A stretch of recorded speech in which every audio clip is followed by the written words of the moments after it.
बिस्मिल्लाहिर्रहमानिर्रहीम। सो kelvin circulation theorem हमारे पास है।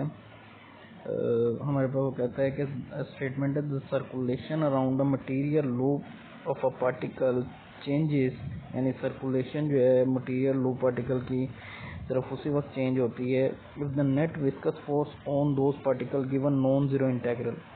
मैं अगर फाइनल रिजल्ट पे लेके जाऊँ तो ज़्यादा अच्छे से समझ आएगा। ये इक्वेशन 4 देखें, वो कहते हैं ये जो सर्कुलेशन है around a close material loop, ये उसी वक्त चेंज होती है जब ये राइट हैंड साइड पे विस्कस फोर्स का इंटेग्रल जो है ये नॉन ज़ीरो है। तो ये स्टेटमेंट है। अब हम इसके प्रूफ की तरफ चलते हैं। तो हमारे पास फ्लो, इसकी जो ऑप्शन है वो ये है कि इनकम्प्रेसिबल फ्लो है, विस्कस फ्लो है और बॉडी फोर्स जो है वो एब्सेंस है। तो हमारे पास हमने फाइंड करना है rate of change of circulation in fluid flow. तो फ्लूइड फील्ड या कह दें तो बाय डेफिनेशन ऑफ सर्कुलेशन हमारे पास आ गया सर्कुलेशन, और ये ml मटेरियल लाइन को रिप्रेजेंट कर रहा है, v dot D R closed integral C जो है क्लोज कर्व है। तो अगर हम इसे टेंसर की फॉर्म में लिखें V I D R I हो जाएगा, आर आई आ जाएगा और सी आ जाएगा ना। और इसे डी आर आई को लिख सकते हैं हम पार्शियल आर आई और पार्शियल एम डी एम। अब रेट ऑफ चेंज फाइंड करने के लिए दोनों तरफ डेरिवेटिव अप्लाई किया। डेरिवेटिव अप्लाई करने के बाद ऑपरेटर इंटरचेंज कर दिया। जब ऑपरेटर इंटरचेंज करेंगे तो प्रोडक्ट रूल लगेगा। तो partial V I by D T hat से रिप्रेजेंट कर रहे हैं टाइम को ना, थोड़ा डिफरेंट करने वाले ऊपर वाले टी से, तो टी हैट से रिप्रेजेंट किया यहाँ। और पार्शियल आर आई और पार्शियल एम वैसे ही वी आई पार्शियल और partial T hat partial R I और पार्शियल एम, और ये डी एम आ गया।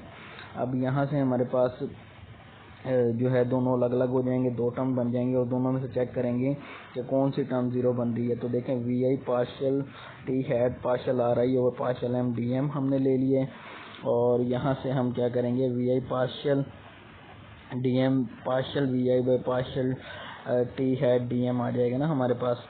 यानी हमने ये किया है कि ऑपरेटर को इंटरचेंज जब किया है तो ये जो आर आई था उसके ऊपर ये जो हमने जब ऑपरेटर को इंटरचेंज किया है तो वी आई वैसे ही रहे, और ये partial M partial R I और पार्शियल टी हैट हो गया। और ये हमारे पास वेलोसिटी में बन जाएगा ना, यानी पोजीशन का डेरिवेटिव वेलोसिटी होता है ना, वी आई डी एम आ जाएगा। अब ये V I D M partial V I partial M D M जो है ये होता है डी वी आई के इक्वल ना। तो वी आई डी आई आ गया और इसको हम डिफरेंशियल की फॉर्म में लिखें तो वी आई होल का स्क्वायर ओवर 2 आ जाएगा ना। तो ये हमारे पास अगर दोनों तरफ वही इंटीग्रेशन अप्लाई कर दें, असल में ये क्लोज लूप भी थी तो हमारे पास इनिशियल और फाइनल पॉइंट बराबर होंगे, यानी P1 P2 के इक्वल होगा तो ये ज़ीरो हो जाएगा। तो इस तरह जो इक्वेशन 1 हमारे पास बनी थी वो ज़ीरो के इक्वल आ गई ना, एक टर्म उसमें। अब दूसरी टर्म है हमारे पास यानी D by D T circulation of M L line M1 से M2 partial V I partial T hat partial, अब ये जो यहाँ पर आ रहा है ना partial R I partial D M, ये डी आर आई के इक्वल आ जाएगा। और यहाँ पर ये partial V I by D hat जो है ये कंप्लीट डेरिवेटिव की फॉर्म में लिख देंगे।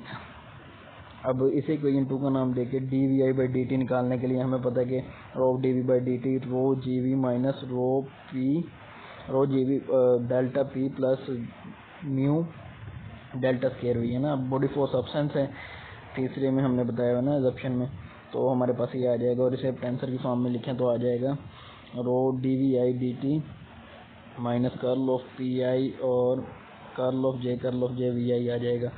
और डेंसिटी से डिवाइड करेंगे तो इक्वेशन 3 आ जाएगी। इस इक्वेशन 3 को जब 2 में पुट करेंगे तो हमारे पास डी आर आई दोनों से मल्टीप्लाई होगा और यहाँ पर partial P dot D are जो होता है डी पी के इक्वल होता है। तो ये जो फर्स्ट टर्म बन रही है ना curl of I P over rho D R I, ये बन रहे हैं हमारे पास वही डी पी -1 ओवर रो वैसे ही बाहर आ जाएगा जब, तो P1 P2 के इक्वल होगा। तो हमारे पास ये ज़ीरो हो जाएगी टर्म। और हमारे पास आ गया circulation rate of change of circulation is equal to net viscous force का इंटीग्रल